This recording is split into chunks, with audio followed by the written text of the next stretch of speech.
Porque tem uma série de coisas que a gente tem que configurar, desde até o alvo que a gente vai gerar.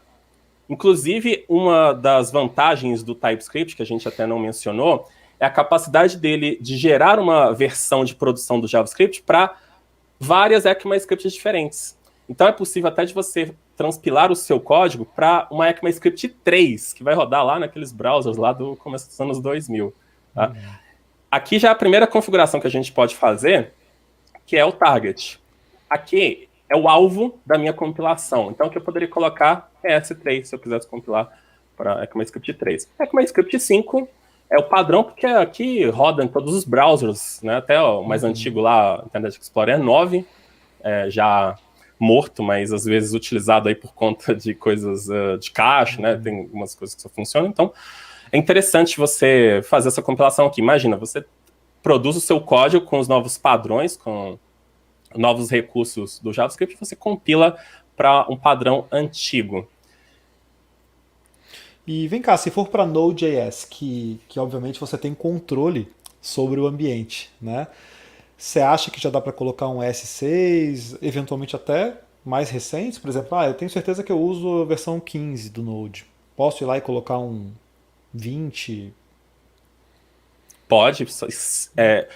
Aqui ele vai te mostrar, que eu acho que é bom para quem está começando, ele te Os mostra exemplos, né? os exemplos. Ele não te mostra tudo, mas ele te mostra pelo menos as opções que você pode colocar aqui, já dá para você poder entender um pouco. Então eu posso não trabalhar com módulo nenhum, então ele não vai fazer nenhuma transformação. Isso dependendo de como você está programando, vai acontecer um erro na hora que você for transpilar. O CommonJS, esse padrão de módulos síncronos usado no Node, que a gente pode utilizar. Tem problema nenhum, por exemplo, eu estar aqui com o meu código construindo minha aplicação com Node, utilizando os novos padrões, utilizando inclusive S6 modules e colocar module CommonJS. Não tem problema nenhum. Ele vai gerar lá o resultado com esse tipo de módulo. Mas eu posso muito bem colocar aqui, o que eu normalmente utilizo, é a ECMAScript 2017.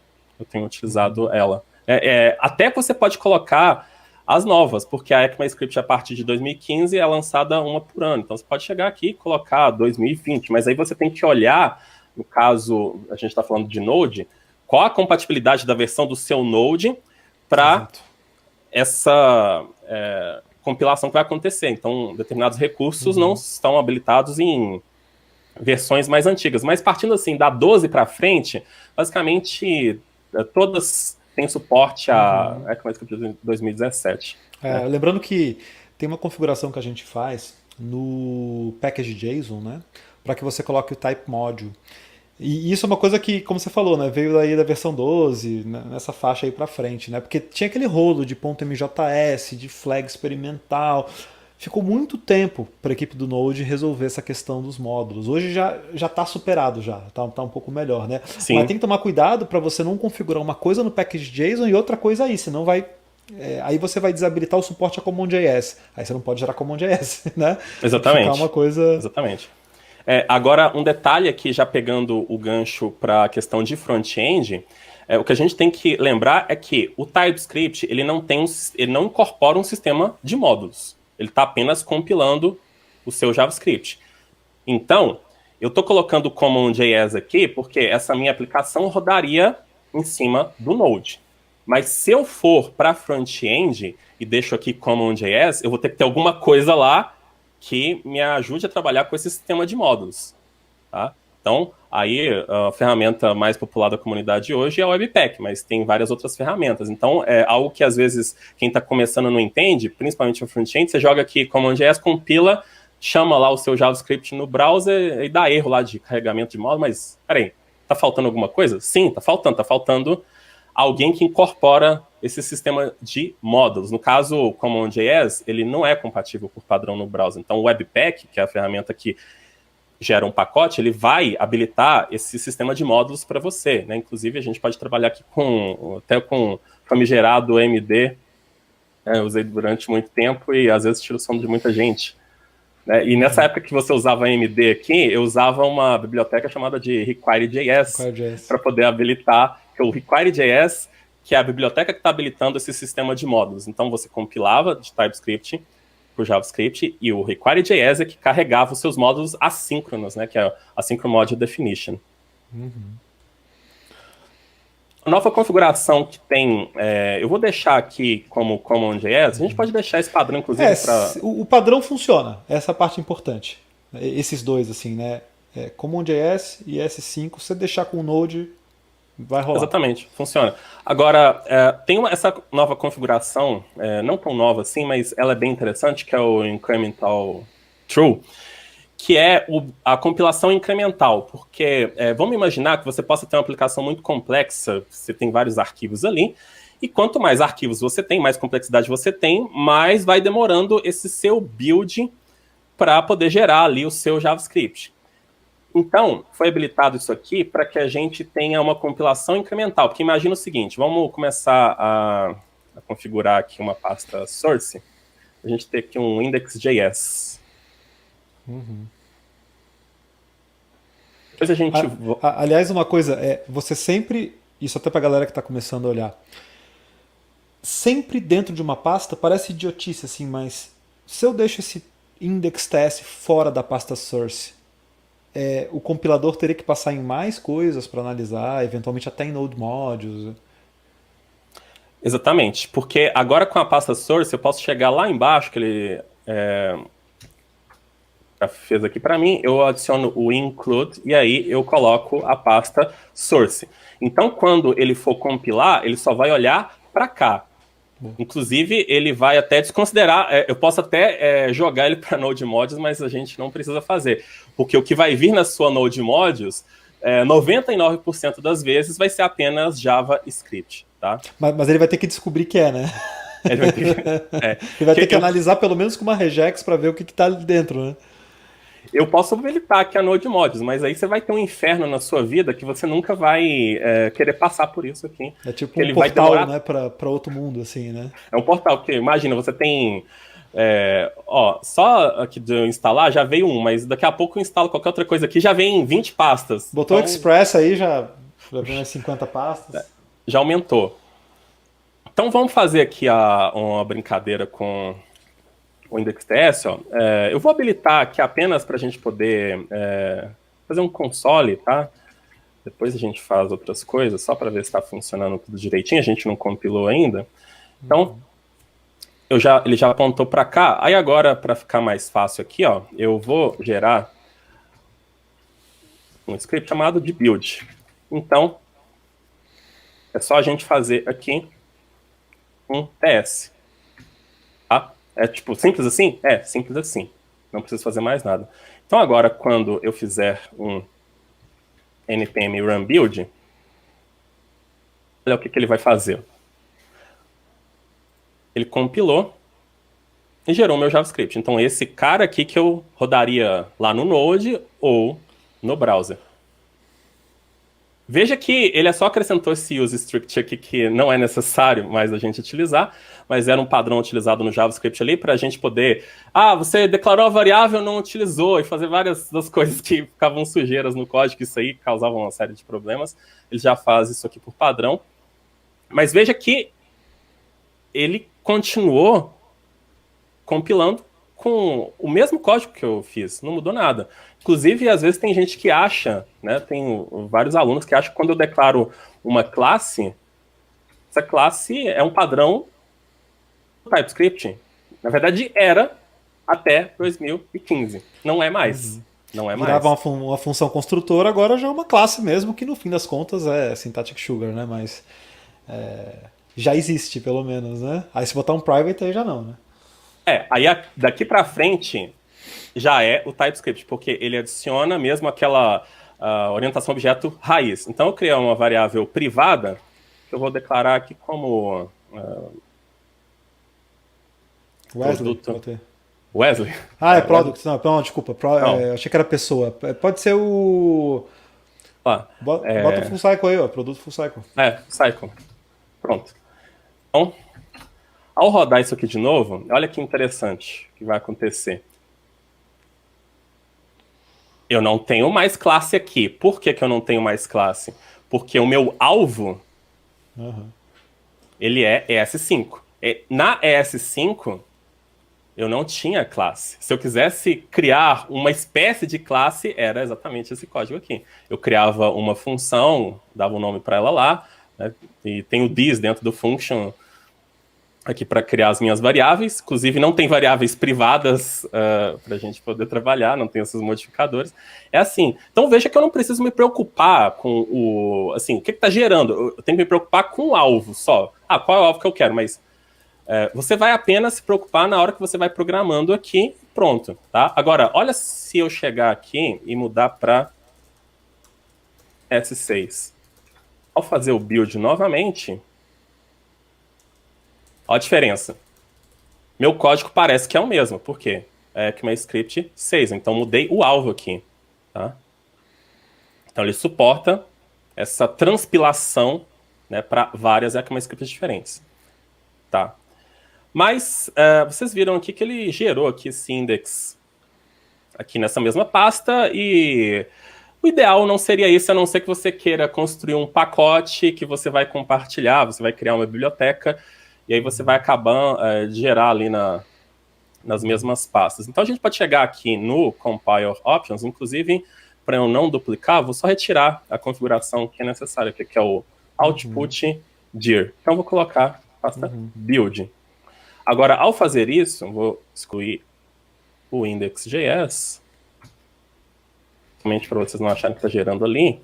Agora eu tenho a diferença, que ele criou a pasta build para mim, e aí criou o que eu queria, que é para o gancho lá de trás. Esse camarada aqui é um camarada bem legal. Ah, que legal. Esse tsconfig tsbuildinfo é a configuração que a gente habilitou lá em cima, que eu recomendo que vocês já coloquem nos seus projetos, que é a compilação incremental. Então significa que, vamos supor que ele já gerou ali do modo que está, e você tem os seus arquivos, aí você alterou uma linha. Imagina ter que compilar toda a aplicação de novo, você está no processo de CI e aquela história toda. Então, você pode... Isso aqui é como se fosse um cache da sua compilação. Então, se você alterou somente lá aquela linha, ele vai fazer incrementalmente. Ele só vai alterar aquela... não é somente a linha às vezes, mas aquela região. Então, é bem mais rápido. Isso aí. Né? Então, essa configuração aqui serve para isso. Porque você está trabalhando, por exemplo, com um TDD. Você tá lá, você tem, sei lá, 50 arquivos, está alterando um só, o teste, dois com o arquivo que você está mexendo. Poxa, por que eu vou mexer nos outros 48, né? Então ele já vai tirar de cara provavelmente um checksum, alguma coisa assim, para ver se foi alterado, e eu só vou mexer nesses dois. Eventualmente até em trechos, como você falou, né, Luiz? Não sei se ele tem essa possibilidade de verificar trechos dentro do mesmo arquivo. Ele verifica trechos. Ele verifica porque às vezes não só se você alterar uma linha, ela tem outras consequências para o seu código. Então ele faz isso. Mas na verdade é um hash que é feito para poder. Então eu posso até mudar a pasta dele aqui também, tá? Normalmente o que se faz é jogar ele para raiz aqui. E ele está na raiz porque eu não tinha colocado o outdir antes, né? Vou até tirar ele daqui. Você pode apagar. Posso apagar ele tranquilamente. Uma coisa que acontece com quem ainda está iniciando, às vezes você muda aqui o seu código, faz a compilação e aí ele continua dando o erro ali, segundo o que você fez. Então, você vai lá e apaga, tá, o tsbuild. Às vezes acontece algumas situações... Eventualmente ele se confunde, né? É por isso que muita gente vai chegar lá no package.json e faz um clean, por exemplo, né? Coloca um clean 2.ts, né? E aí acaba apagando. Isso a gente faz desde que o mundo é mundo, assim, ó. Quem já mexeu, por exemplo, com Java, que você entrava lá, excluía as pastas todas dos .class, porque alguma coisa deu errado, tem jeito, né? Agora, vamos evoluir aqui mais um pouquinho. Eu vou colocar aqui uma outra... Vou chamar de start 2.dev. Acho que tá um bom nome.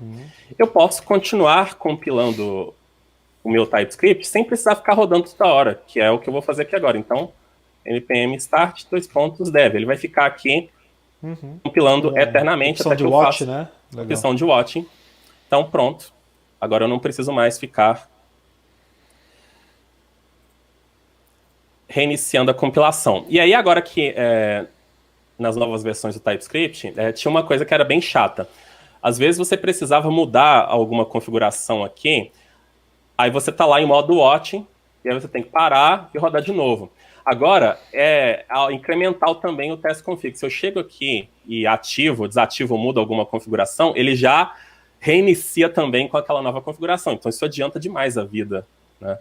Adianta muito. Porque às vezes você tem ali um Docker no meio, alguma coisa que demora para subir, isso vai atrasando a forma que você vai trabalhar.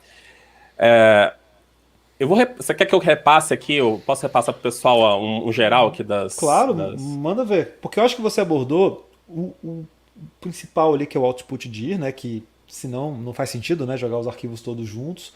Esse do include foi uma dica muito boa, porque senão você eventualmente vai acabar inspecionando diretórios como Node Modules ou algum outro que não faça o menor sentido.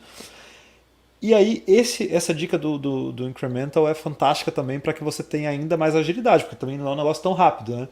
E o watch, -w, fantástico. Mas vamos passar então, dar uma geral, porque acho que tem umas coisas como strict que eu acho que vale a pena reforçar.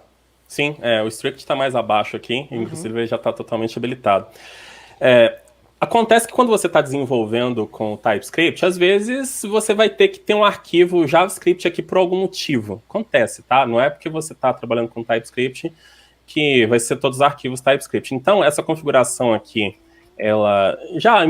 Você pode nem ter JavaScript dentro aqui da sua pasta source, mas você já pode deixar ela habilitada, que ela vai permitir que você trabalhe com a importação de JS. Porque vamos supor que eu tenho um módulo, chamar aqui de módulo 1.ts, e aí eu vou importar ele aqui.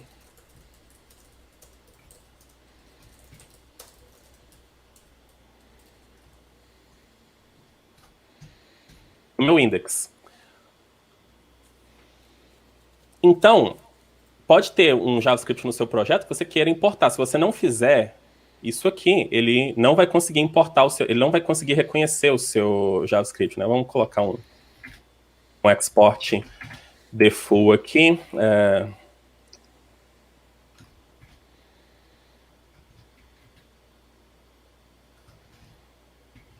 Vou fazer a brincadeira, né? Você quer fazer a brincadeira com o Wesley? Deixa eu puxar para baixo aqui, porque a forma... Pronto. É um módulo, eu estou fazendo uma exportação, né? Então, se eu tivesse aqui um JS, aquela configuração permite importar JS. Tá? Tem outra que eu gosto de habilitar, que é o source map. Inclusive, às vezes eu fico espantado com o número de pessoas que não sabem o que é um source map, tá? Só para poder consolidar. Imagina que você está lá no seu browser e você quer fazer um debug lá do seu JavaScript. Mas quando a gente começa a desenvolver aqui, vocês já estão vendo que ele já começa a gerar uns códigos meio estranhos aqui, já começa a acontecer um monte de coisa.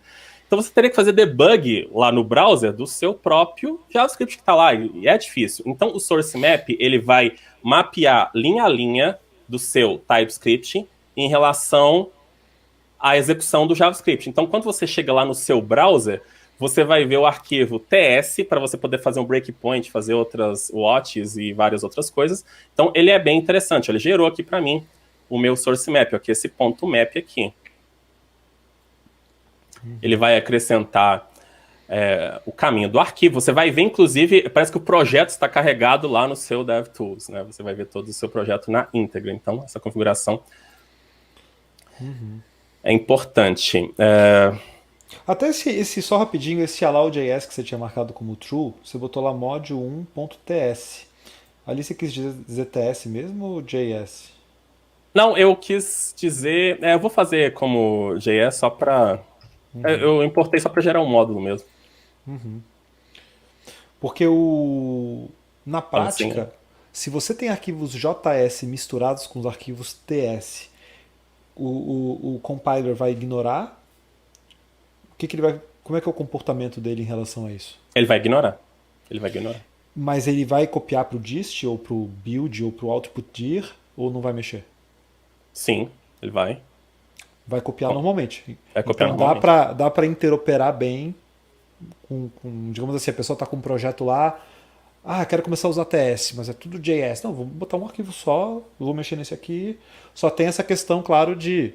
É claro, quando a gente vai para a web, a gente já tem uma etapa de build, né? Mas Node geralmente não tem. Então tem só esse trabalho de olhar para outra pasta, né? Não, legal.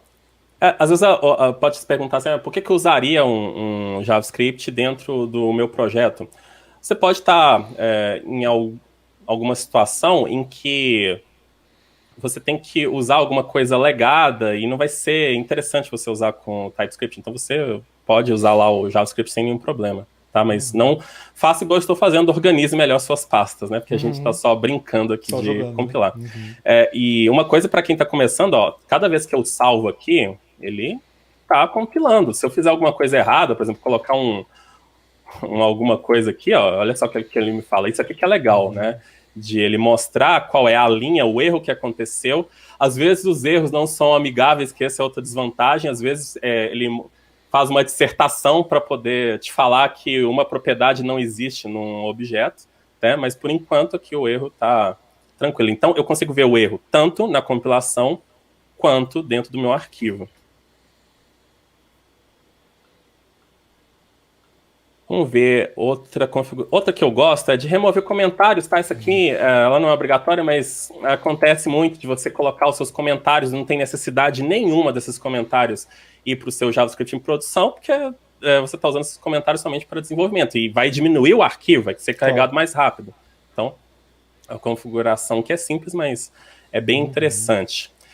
Agora, vem aqui o caso do strict aqui. Vamos começar a brincar com vamos começar a descer. Essa parte aqui, ela é bem interessante. Quando a gente está falando de strict, a gente pode falar assim mais de restrições, né, de regras que a linguagem vai impor para você poder programar, né? Eu gosto de falar muito que é o pentelhamento do TypeScript na sua vida, né? Ele não vai te deixar em paz enquanto você não fizer o que ele acha que é certo, tá? Então, todas essas configurações aqui, elas podem ser habilitadas com esse strict true. Mas se eu quiser habilitar somente uma delas, então eu tiro o meu strict true e habilito o noimplicit any ou outras, tá?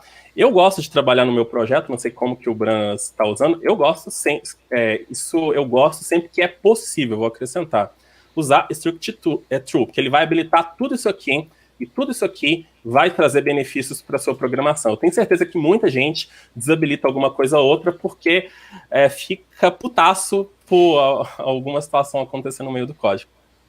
Qual que você usa, Brana? Você usa... Se for um projeto novo, que está começando assim, dá para ir com strict true. Se você está naquela situação em que você vai introduzir o TS num projeto e aí você está com um monte de coisa aberta, eventualmente aí você vai ligando aquilo que está fazendo sentido, mas o objetivo, claro, é chegar no strict, né? Exatamente. Mas esse é o grande objetivo, né? Vamos começar a entender o N aqui, que eu acho que é o cara mais polêmico, eu acho que vai ser da história do TypeScript, vai ser esse N. Vamos supor que eu tenha aqui uma função em que eu receba um name, tá? E aí, olha, logo de cara, que ele já está me apontando aqui, né? Aí você tem que respira fundo, senta na cadeira, lê o erro, tenta entender, tá? O TypeScript, muita gente perde a paciência, às vezes, do que está acontecendo, porque, às vezes, os erros são grandes. Até que aqui está ok. Ele está falando, ó, que a minha variável está declarada, mas eu não usei ela em lugar nenhum. E ele está falando que ela tem um tipo implícito chamado de N. Tá, o que significa isso? Como que ele trabalha com tipos estáticos, ele tem que presumir tipo para tudo. Tá? Ele tem que tentar entender qual é o tipo das variáveis, tanto o que eu recebo na função, o tipo de retorno dessa função. Tem que entender também os tipos das variáveis ali dentro de classes. Então, como eu não especifiquei nada aqui, ele faz o que a gente chama de ingerência de tipo. Ele está inferindo que esse tipo é N, porque eu não coloquei nada. Né? Agora, eu consigo trabalhar aqui dessa forma? Não.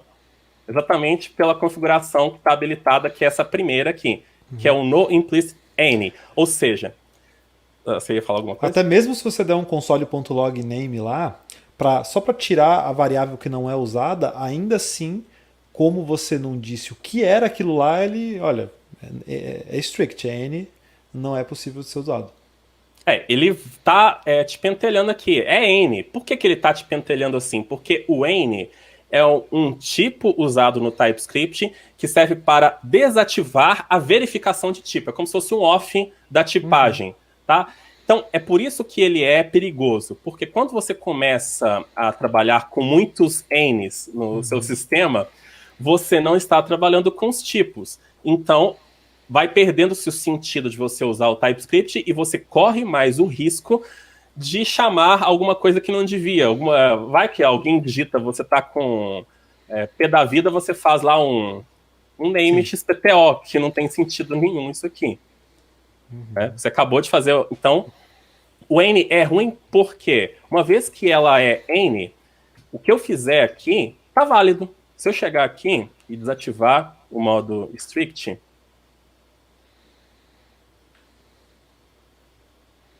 vou colocar o false nele aqui.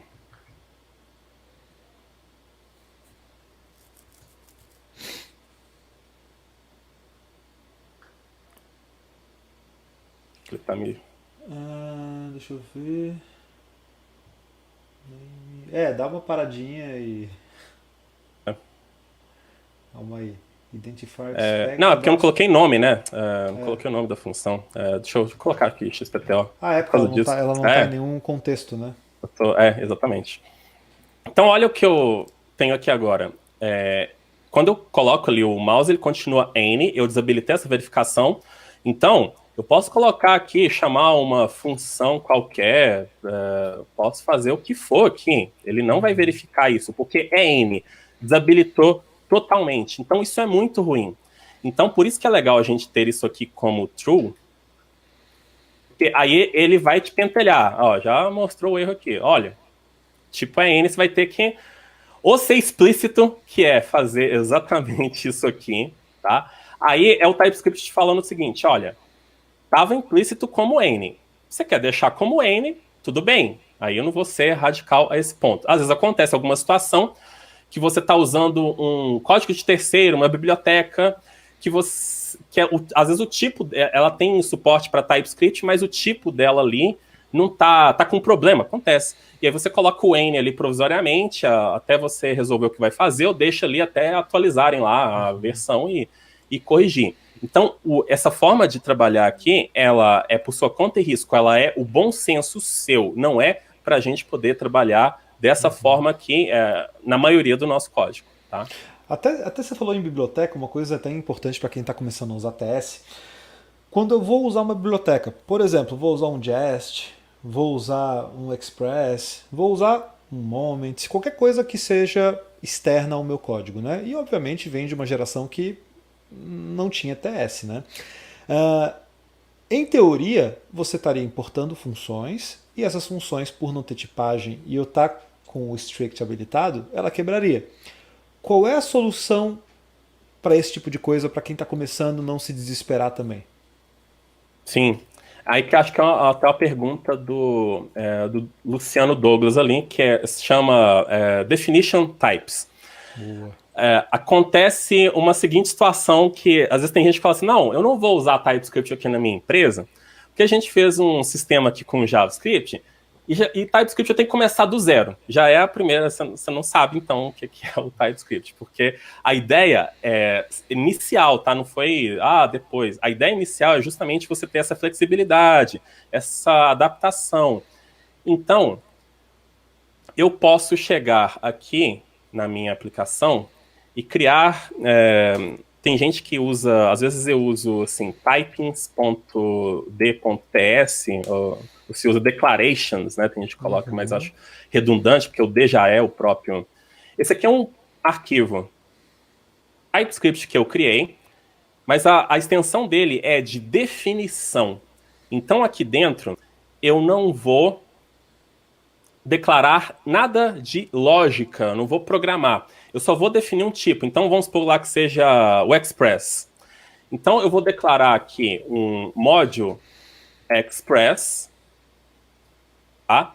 E aí vamos supor que seja lá o objeto request dele. Então, como eu não vou declarar programação, eu uso o tipo interface, que é o mesmo conceito aí que vocês já sabem para Java, para PHP, para .NET, etc. Coloco lá o meu request, e aí aqui eu declaro, esse que é o legal, eu declaro aqui o que eu quero consertar. Vamos supor que seja lá o body que eu queira consertar.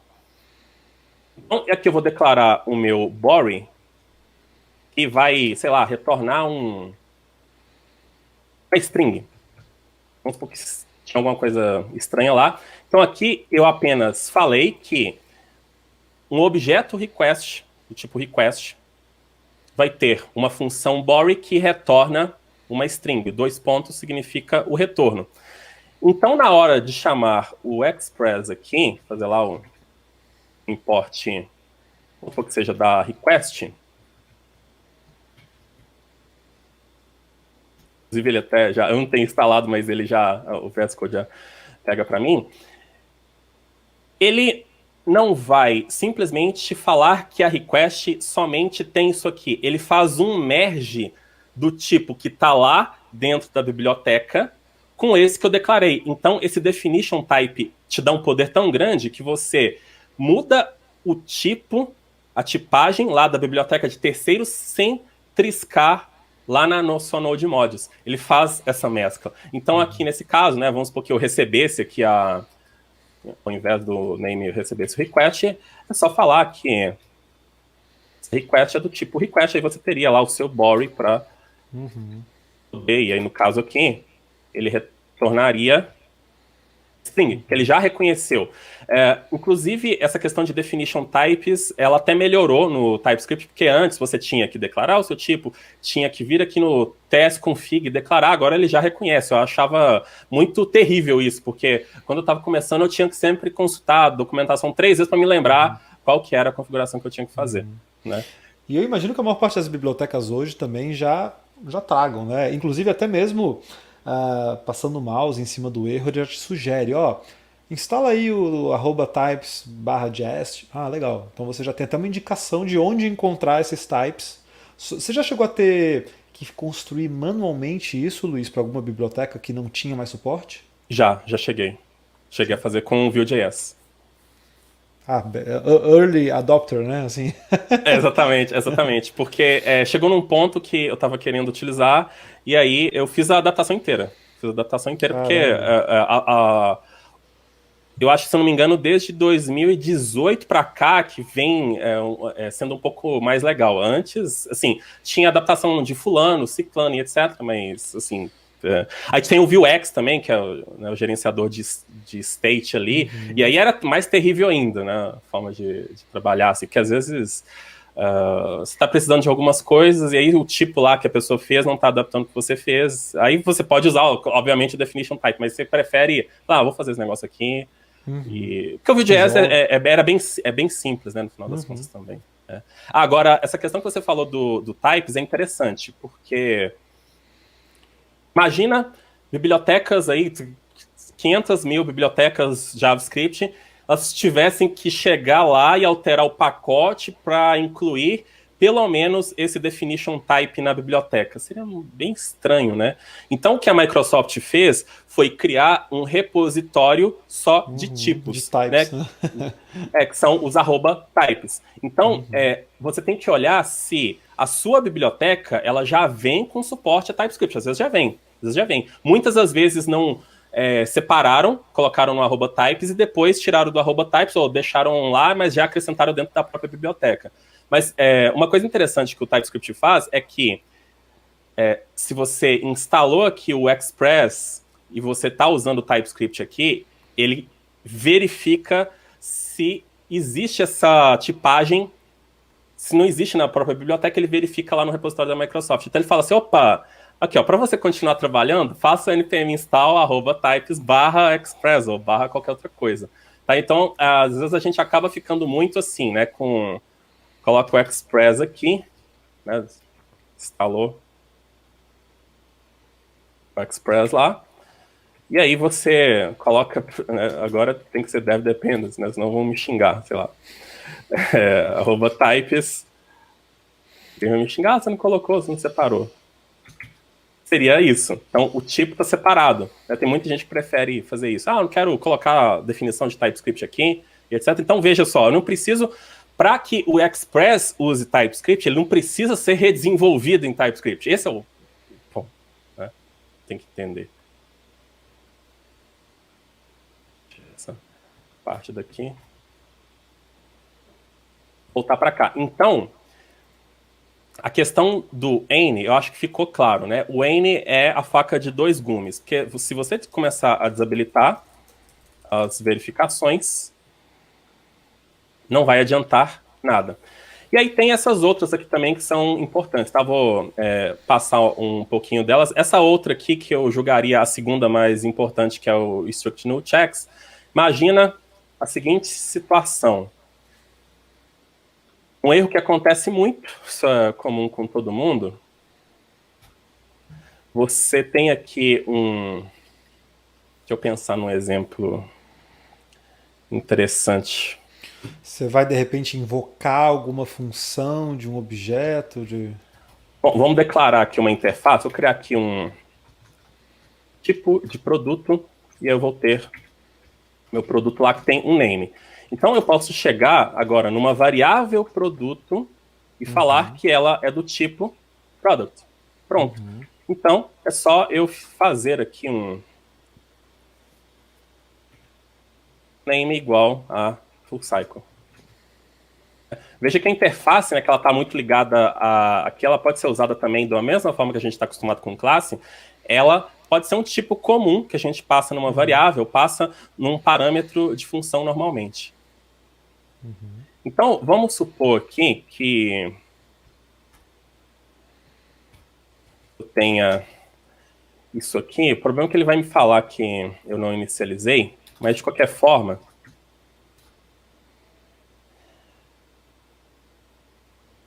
eu tenho que assinalar aqui. Eu vou ter que passar. Eu tenho que gerar alguma coisa com null. Pensando. De repente alinhar alguma propriedade ali, ó.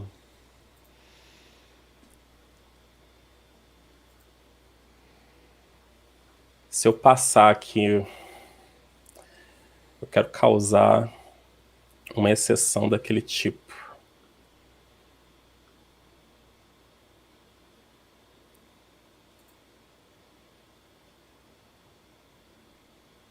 Se eu fizer com uma classe, mas também de qualquer forma.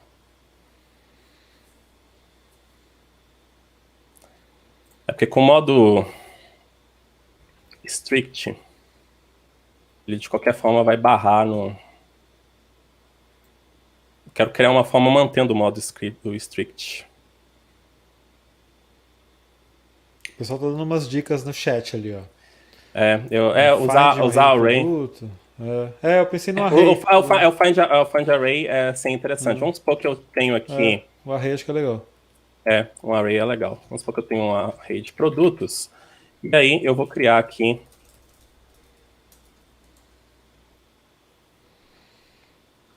a minha variável. Vai ser um tipo array. Para que eu declare que ela é do tipo array, eu declaro, abre e fecha colchete. Então,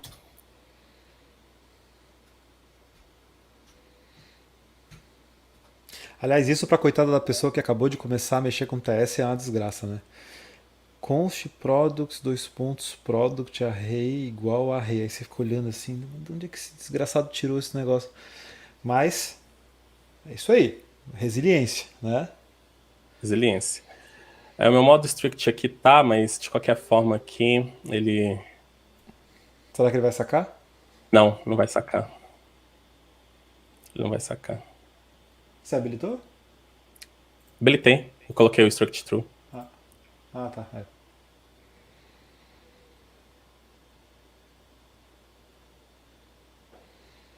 Mas na teoria, só pra gente pegar a teoria da história, você vai pegar o valor na zero, não tem nada, né? Porque tá vazio o array. Em teoria, ele deveria olhar pra isso e dizer assim: olha, Luiz, esse negócio tá nulo. Não tem de onde ter brotado valor aí nesse array, né? Algo nessa linha? Vamos fazer aqui de outra forma, que essa forma aqui vai ser melhor. Olha o que eu fiz ali agora. Eu mudei um pouco o meu tipo, e aí agora eu vou ter uma consequência. Eu posso ter um tipo em que a propriedade desse tipo ela é opcional. Eu posso ter um produto que não tenha nome, por exemplo. E olha o que ele me deixou fazer. Ele me deixou criar aqui um produto com objeto vazio. E agora, se eu chegar e fazer um name, ele ainda...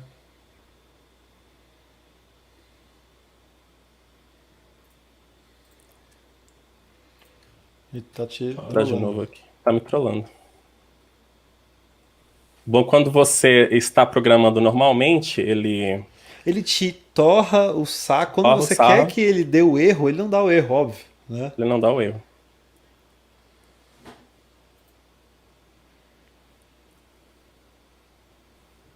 O pessoal tá dando umas ideias no chat ali. Eu queria mostrar aqui ó, a forma dele funcionar.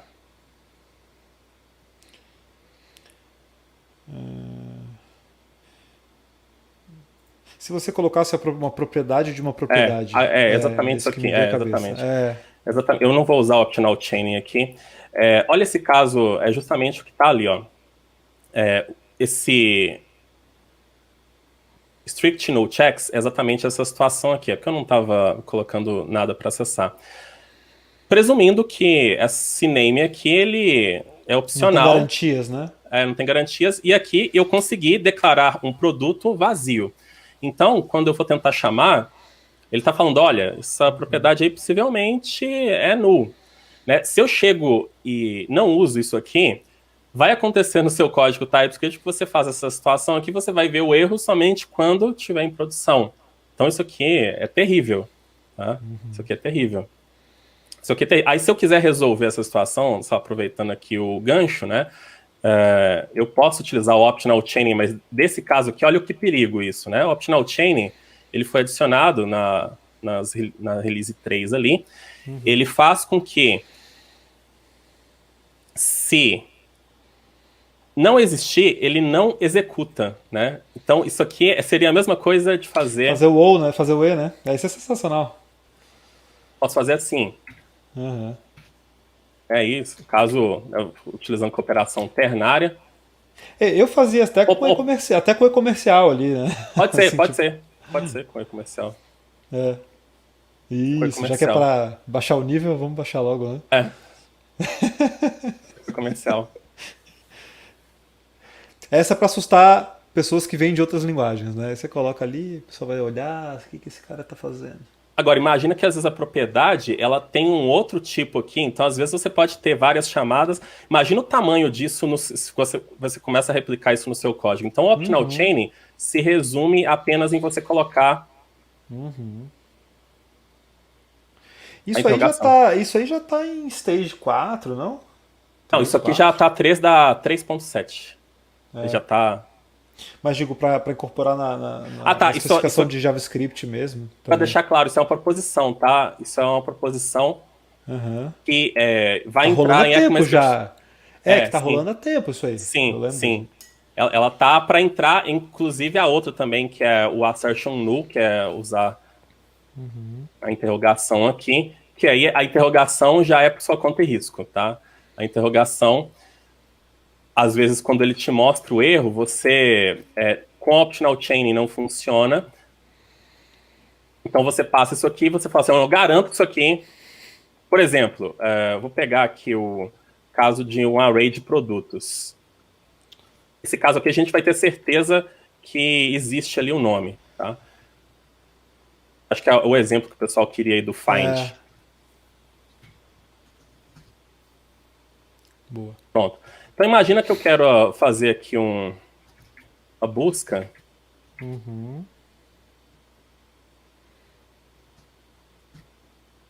Eu estou fazendo aqui um find onde o meu produto pname é igual a full cycle.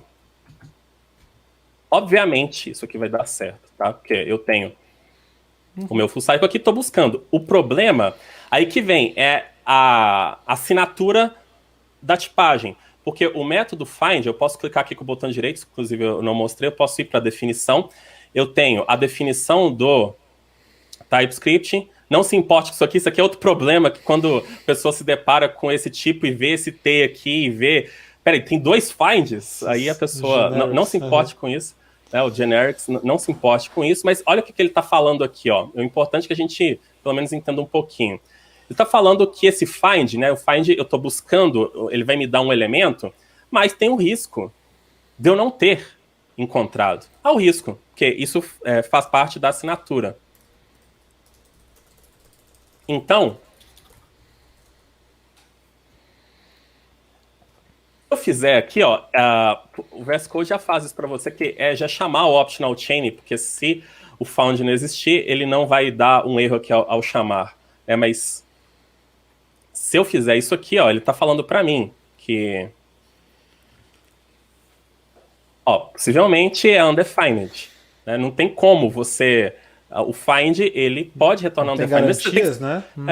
Mesmo que você tenha certeza, a questão é a tipagem. Né? Então, tudo que você está fazendo ali do JavaScript, os tipos, o math, array, o console, todas as outras coisas, elas estão tipadas. E você vai ter que obedecer isso. Então, você vai ter que já começar a usar o próprio TypeScript. Tá? Tenta ver se o TypeScript, às vezes, não tem um símbolo como esse aqui, para você não ficar fazendo if ou ficar fazendo outras coisas. Porque esses pontos tornavam, né, a leitura do código muito ruim, que é uma das vantagens que a gente tem do TypeScript, que ele ajuda na legibilidade do código. Claro, exceto as definições dele, que não ajuda muito, às vezes, para quem está começando. Agora, vem cá, se você tira a interrogação, até para a galera que está assistindo, né, e você tá com esse strict ligado, ele olhou assim e falou, olha, eu não garanto que esse found seja do tipo product. Apesar do array ter sido declarado como product, o find, ao receber esse array product, ele não fez, ele não repassou esse tipo do seu retorno que, de repente, com generic você conseguiria resolver. Né? O caminho, eu sei que a gente não entrou nisso ainda, mas o caminho é esse? E não caminho... uma interrogação? Não entendi. Falhou a última parte da sua pergunta. Se você fosse na prática fazer essa implementação e buscar o name do teu product, né? O que seria o ideal? Seria usar a interrogação? Ou seria usar um generic, alguma coisa para você fazer essa conversão, esse casting de tipo? Tá. Se você estiver utilizando da 3.7 para cima, igual a gente está utilizando aqui o 4.2, é optional chain na hora, tá? Não precisa nem pensar. É isso que você tem que fazer. Tá? Agora, o problema de utilizar aqui esse generic é o seguinte, que no final das contas, ele acaba te obrigando sempre a falar que tem undefined, porque é o contexto ali, do método. A não ser que você vai lá, aí se você quiser arriscar, você pode chegar no seu typings e mudar a assinatura do find do array se você quiser, mas aí você já está chegando num nível né, que não tem claro, porque o find não tem garantias de encontrar, claro, ele não vai lançar uma exception para dizer que, nossa, tá errado. Então não tem jeito, você acaba tendo que partir para o optional chaining, claro. Optional chaining resolveu essa questão de legibilidade do código, porque se você está usando aí qualquer coisa de programação que é ponto, aí você começa a fazer, vamos supor que você tinha que acessar aqui uma propriedade... Não, você tem toda a razão, eu estava olhando para o tipo, mas eu não estava me atentando do undefined, porque pode ser que ele não ache o full cycle ali dentro, esse é o ponto. Aí que muita gente questiona, mas peraí, eu sei que está certo, tá, mas você sabe que está certo, mas a programação, ela precisa de manter a sua consistência. Sim, claro. Claro. E Optional Chain resolve essa situação aqui, porque imagina que essa propriedade, essas outras todas aqui, essa sequência, ela pudesse ser undefined. Então você, né, para quem lembra aí do design pattern do Ryu lá, né, você faz um file... vai indo, né? Aí você faz um... ia fazer um Hadouken aqui. Dá pra ir botando e comercial aí, né? Dá pra ir botando e comercial. Mas assim, pra quem não vai acabar fazendo, quem não tem experiência, vai acabar fazendo isso aqui. Então, Olha que bizarro fazer isso, né? Então, o optional chaining é fantástico. Optional chaining é absolutamente fantástico. Ah, sensacional. Show de bola. E lembrando, né? Você tem que ter tá adaptado para a versão 3.7, ou você encontrar alguma coisa, eu não lembro se no Babel existe alguma coisa para já habilitar, eu acho que tem. Mas aí você tem que instalar e habilitar o transpile do Babel ali na compilação. Sensacional, cara. Sensacional. Muito bom. De modo geral, essas outras aqui, só para a gente poder repassar, né, para a gente poder falar de outras coisas, o Strict Function Types é porque às vezes a gente vai tipar função também, igual a gente fez aqui, tem o tipo de função. Então, quando você habilita ele vai habilitar o checking também das funções que você está passando. Isso aqui é muito importante, porque principalmente em função, eu posso determinar um tipo maluco que depois pode dar uma zebra no meu sistema. Tem também o strict pro bind e pro apply, o call também, que são 3 métodos que eu posso chamar nativamente do próprio JavaScript. Então, fazendo essa habilitação que já está como true aqui em cima, ele vai verificar o tipo dos parâmetros que você está passando para o bind, para o call e para o apply também. Tá? Isso às vezes, assim, você pode não utilizar isso, você pode ter um sistema grandaço e não utilizar, mas você já deixa, a questão você já está seguro, é como se fosse uma policy, você já, o strict true você já assinou. Né? O property initialization é para verificar se a propriedade está inicializada na classe. Isso aqui tem muita gente que não gosta, porque, olha só, eu fiz aqui, mas vou fazer agora. Criar uma classe, categoria. Aí você chega lá e fala, feliz da vida lá, estou acostumado no Java, vou declarar a propriedade name, que eu quero utilizar ela aqui no meu Lá dentro do método método. XPTO embaixo. Tá, aí você faz aqui um this, né, Um if, faz um name. if, alguma coisa? Aí você fala assim, ué, mas não tá funcionando. Aí olha só a mensagem que deu. No caso, vou colocar o tipo aqui, né? Também ele deu o erro do any, né? Que eu não foi implícito. Ele tá falando, olha, property name não foi inicializado. Você definiu ele e nem o construtor tem. Então, ou você vai ser obrigado a definir aqui o valor, ou você vai ser obrigado a chegar aqui no construtor, recebendo esse name, você faz um this name igual a name. Aí ele não vai chiar com você, que você está passando essa propriedade, e ele vai chiar de novo com o any. Então, sempre passando o tipo aqui, ele sempre dê erro caso você passe um número ali, ao invés, né, sempre trabalhando com o tipo. Tá? Agora, aqui já tem uma melhoria também que a gente pode fazer, é que às vezes você tem uma classe que fica lá private ou protected, fica um monte de coisas, e essas coisas você vai receber no construtor, então você fica criando um monte de linhas desnecessárias. Então, você pode passar o modificador direto, olha que legal. Aquela mesma coisa que eu fiz ali de declarar a variável, eu posso simplesmente tirar tudo, deixar o construtor somente com o modificador e o tipo, e pronto. Então, isso aqui dá uma legibilidade muito maior para o meu código.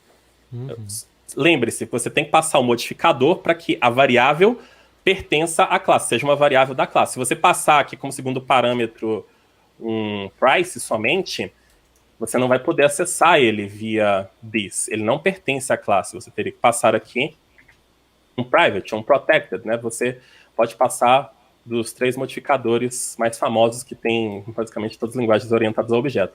Lembrando que toda vez que você declara sem o modificador aqui também, ela é pública por padrão. Então já é inferência ali do tipo dela também. Show.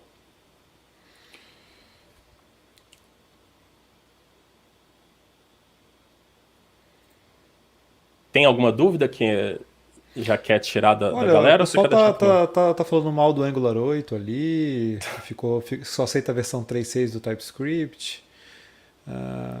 Não, tá tranquilo. Pode tocar. Tá, vambora. O non-implicit this também é interessante porque, às vezes, você faz... isso aqui é um erro que acontece no, no JavaScript, que ele é terrível. É terrível e, às vezes, você não percebe que ele está acontecendo. Vamos supor que esse método que eu estou chamando aqui, ele retorne uma função. E aí eu tenho uma cilada aqui, né? Uhum. Aí eu vou fazer aqui um this name. Achando que era o outro name. Exatamente. Achando que era outro name. E aqui ele já vai me dar o erro, ó. Ele tá falando, olha, você tá usando... Assim, os erros são o que eles poderiam melhorar as mensagens, tá? Isso é uma crítica que eu faço. Eu, que uso o TypeScript há muito tempo, eu faço. As mensagens não são das mais amigáveis. Mas você acaba se acostumando. Ele tá falando, olha, esse this aí que você tá usando... Não é o que você acha que é. Ele tem um tipo N, né? Então, verifique isso aí. Pode ser, ele tá aí utilizando uma propriedade shadow. Né? É que na verdade o erro que ele deu tá perfeito. Assim, olha, vem cá. Exatamente. Esse name aí, ele é implícito N. Mas será que você não está se referindo ao this de fora, né? Aí ficou mais claro. De fora. Então, nesse caso aqui, olha o risco, né? Se eu chego aqui e desabilito totalmente o modo strict, né? E aí eu volto para cá, sumiu o erro. Então, isso aqui já poderia ser você está fazendo aqui um cálculo da venda no seu e-commerce lá, e sei lá, alguma coisa que você está fazendo na sua aplicação. Poderia acontecer uma tragédia só disso aqui, porque esse this pertence a essa função e não ao contexto da classe, né? Então, pra vocês verem o risco, né, o artigo lá, dos caras conseguiram pesquisar, exatamente. Tem uma série de erros que você já vai, nossa, se eu fizesse isso aqui, ia dar uma zica enorme, né? Tem mais a última aqui, que é sempre esse always strict, é quando ele vai gerar lá o arquivo JavaScript, ele vai sempre acrescentar o strict em cima, né? Que já tá meio batido já, né? Tá batido isso aqui. Era usado antes quando... Até a versão 5, né? Fazia sentido para restringir um pouco o comportamento, mas do S6 para cá meio que... Mas esse aqui é o modo... Então, sempre habilite aí o strict true e você já vai estar com a sua policy de seguros aí bem amparada. Aí você tem additional checks depois? Os additional checks é para você verificar se... essas todas eu não gosto de habilitar, porque elas começam a, de certa forma, radicalizar as configurações do seu projeto. Porque... Elas vão além do strict? Elas vão além do strict. Elas vão além do strict. Porque assim, eu tenho, por exemplo, essa variável aqui, que... Só pegar o exemplo para generalizar aquela questão ali. Eu tenho essa variável que no momento ela não está sendo utilizada. Isso aqui vai causar, em tese, um erro no meu software? Pode ser que sim, mas vamos considerar aqui que não vai causar nenhum bug específico. Então, seria bem melhor você ter aqui um slint, né? Você pode, inclusive, habilitar junto aqui com o seu projeto. Slint é um linter para JavaScript. Que é para poder fazer uma série de verificações a mais aí no seu código, verificando variáveis que não estão sendo utilizadas e outras coisas também.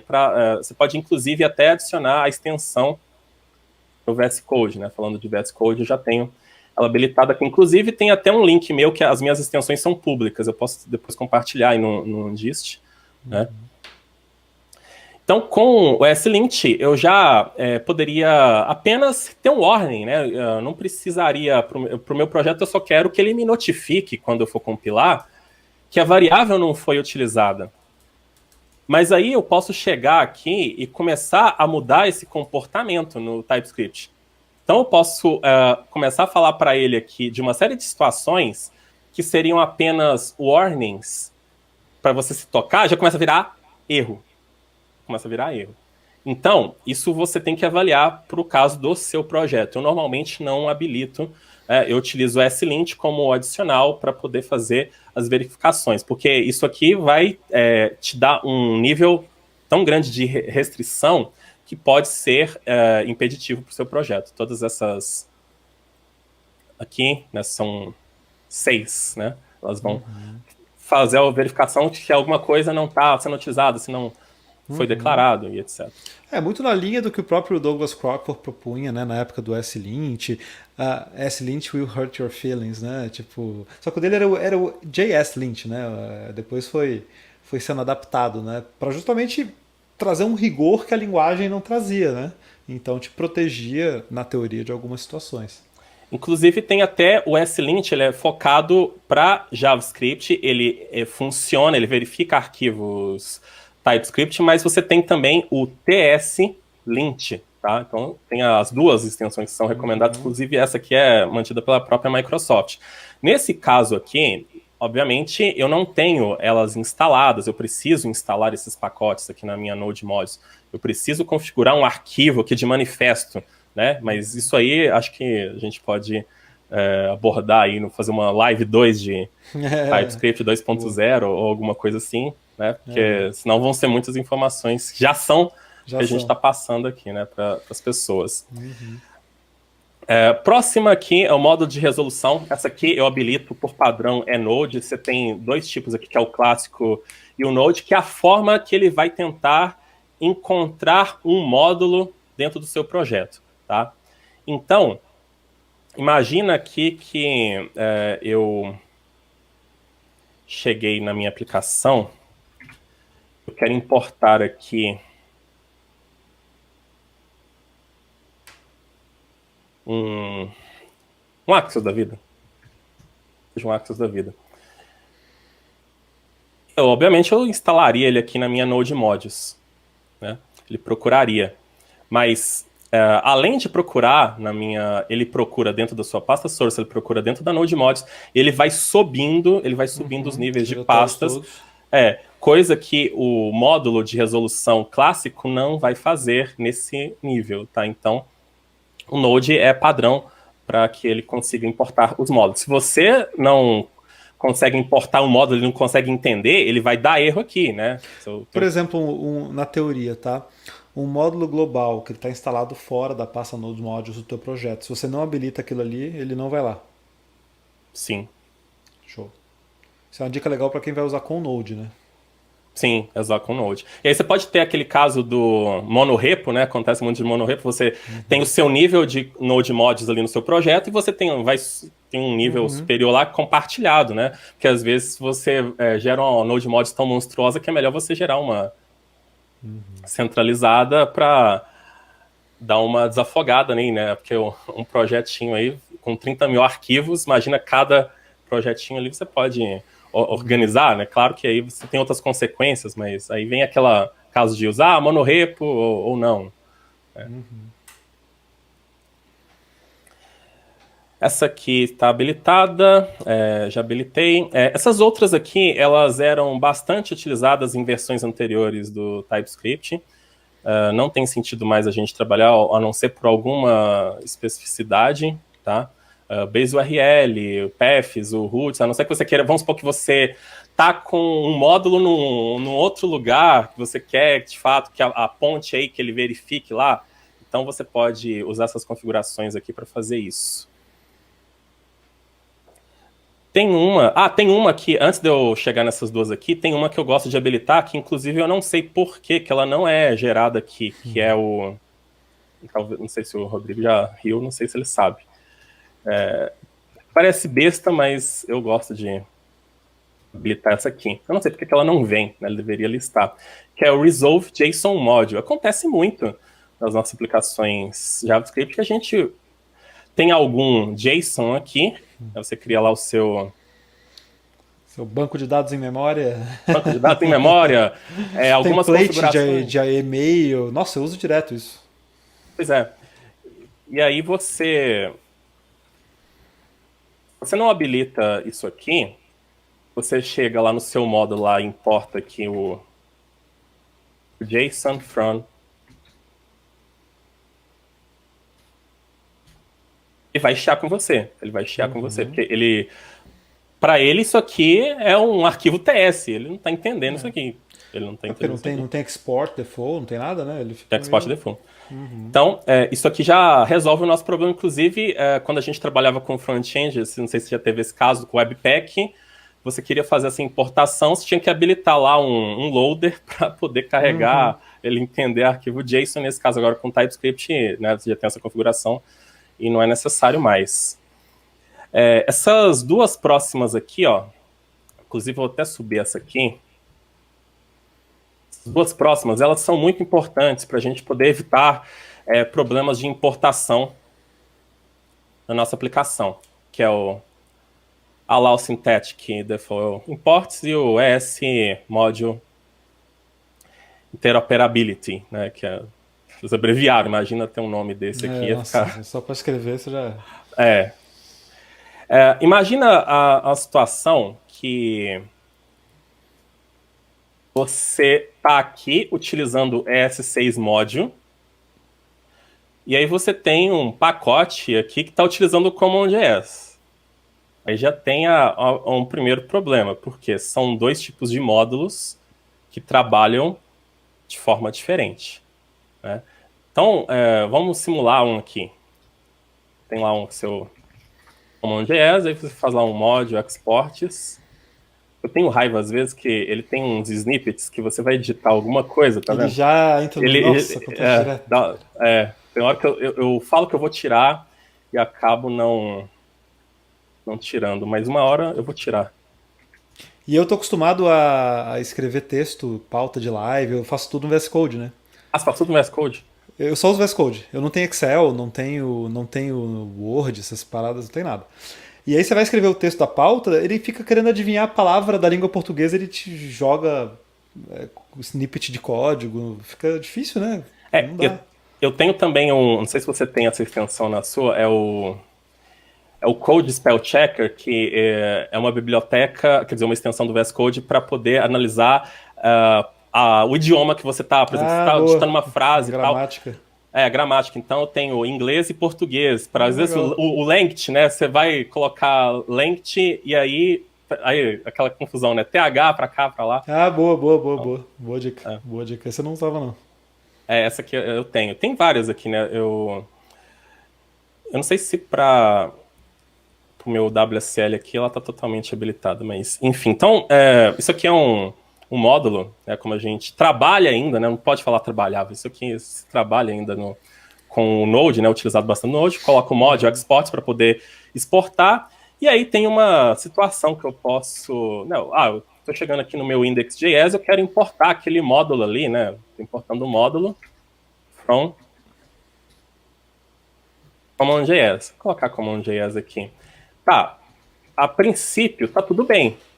A princípio tá tudo bem.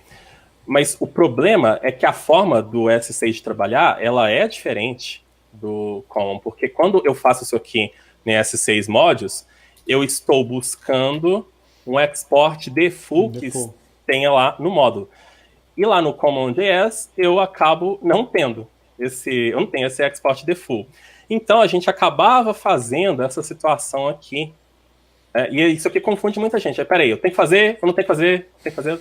Aí, você não sabe a biblioteca se ela está utilizando, você tem que chegar lá na biblioteca e verificar se ela está utilizando o CommonJS ou não. Então acaba fazendo isso aqui. A gente teria que fazer isso aqui para pegar lá o XPTO, como ele me deu aqui o autocomplete. Pegar o que está lá no module.exports. Exatamente. Então, essas duas opções aqui, elas vão trabalhar nessa situação.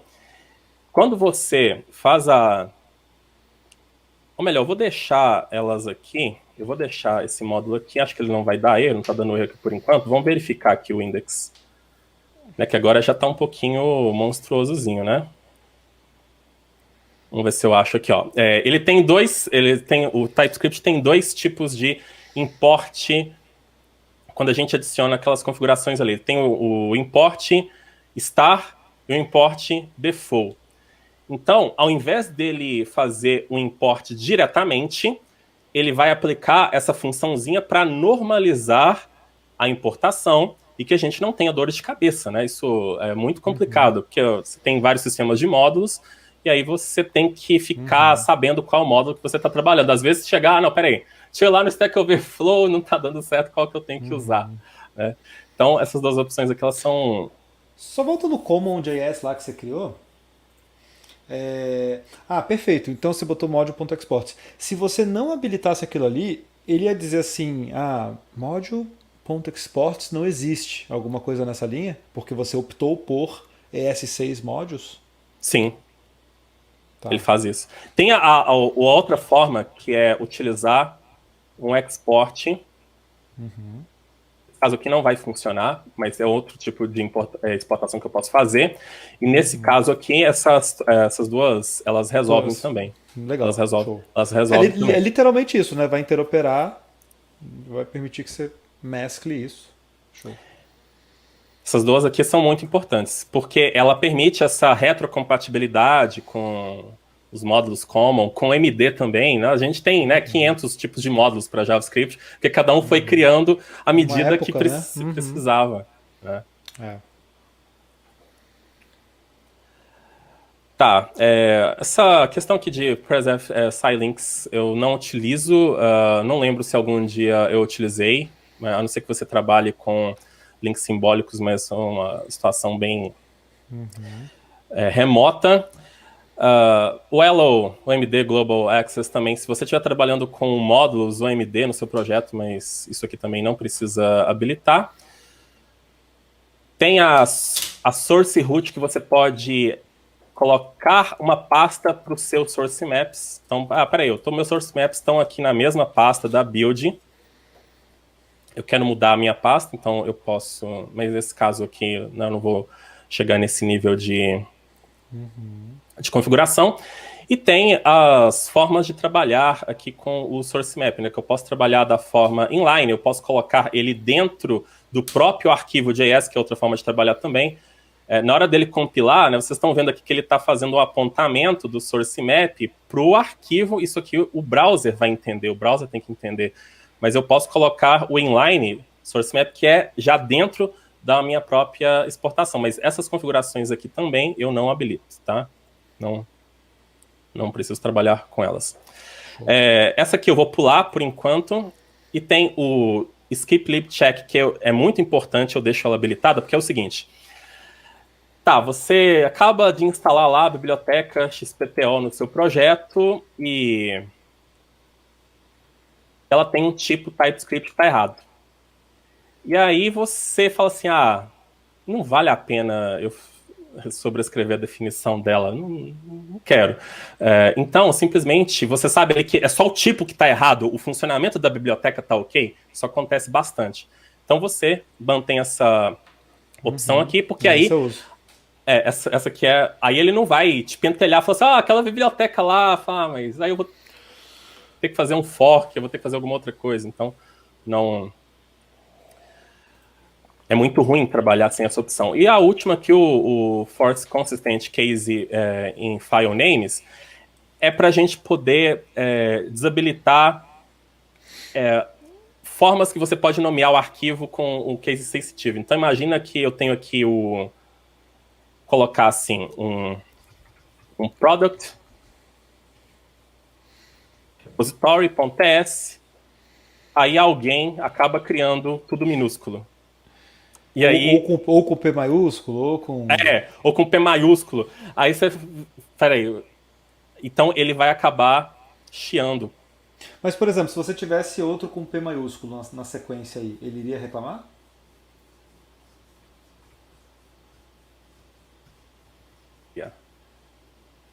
Sorry. É normal esquecer essas coisas no meio do código, assim. Às vezes você vai... Sim, dar um Ctrl+C, Ctrl+V... Vamos fazer aqui um export. Joga uma class dentro, de repente. Porque eu vou te dizer que eu tenho um problema, não sei se você também tem esse problema ou se você já viu, que é o seguinte. Você tá lá com o Product Repository com P minúsculo, aí você escreve tudo, compila, tá tudo... não, mas era P maiúsculo. Aí você bota o P maiúsculo, pronto, quebra tudo. O TS não reconhece mais aquele negócio. Aí você tem que renomear para outra coisa, para voltar de novo.